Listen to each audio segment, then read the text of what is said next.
দেখ বাবু তোর মামা কি সুন্দর করে বিল্ডিং দিছে না, আবার বিল্ডিং দিয়ে ভাড়াও বন দিছে কত রুম। এই রুমে এবং তোর মামা থাকে, থাকবে। ভাবি, ভাবি, ও ভাবি, কারা আমি তুই ভালো আছেন ভাবি? তাই এত দিনই আপনি সিনকে আর কি করুম ভাবি, তিনজন পুলাহান আমি তার কার কাছে থুয়া হমু, পুলাহান নিয়ে এসি। নেনু তোর মামা খুব সুন্দর করে বিল্ডিং দিছে গুয়াহাটি, যাই তার মামার বোকা যায় 2-3 রাত থেকে হিগে।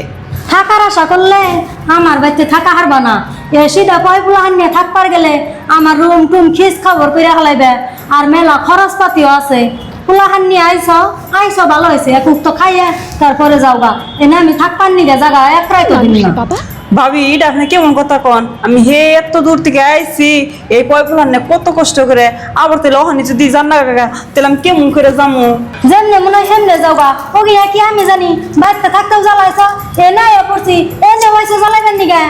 না ভাবি আপনি গো জ্বালাবে রাহি নাই, মেলা দিন ধরে আপনি গো দেখি না। সেই দিন পয়পুলার এত কষ্ট করে ফেলেন যে তোর মামা গো নু দেখে হিগে আর জ্বালামু না, নু বাবু যাইকে। এ নাই চারদিকে তা দেখাইবেন নিগে, ও গিনা দেখে আমি বলুম না। কে রে পিকি আইছিলে ওর কাছে সদগা কে? কি করবো ভাই, কতদিন ধরে তুমি দেখি না। সেই দিন কইলাম বাইরে আর ভাবিরে দেখে আহি, আইসি ভাবি কত কিছু কই আঙ্গো বাড়িতে থেকে খেতে দিল। এতক্ষণ কষ্ট কি লুসে দেখি কি কইছ আমি বুঝুমু। আয় মর্জিনা কি গাও ওরা যে আইছে গ্রামে থেকে ওকে বাচ্চাটি বাইকের চুটকে বাই করে দিন। তো পয়পুলা নিয়ে আইছে, তাই কইছি যে লেত্রা মেত্রা করবো, খরচ পাতি হবো, তাই হই না একলাই গেতাছে গা। জানাই তো তোমার বোনের কত রাত। তুই কি কইছ কইছতি ওখান থেকে আর কিছু কই হারবি না। আর ও কিন্তু আমাকে মহব্বতে আইছে, মনে রাখিস একটা কথা কই হারবি না।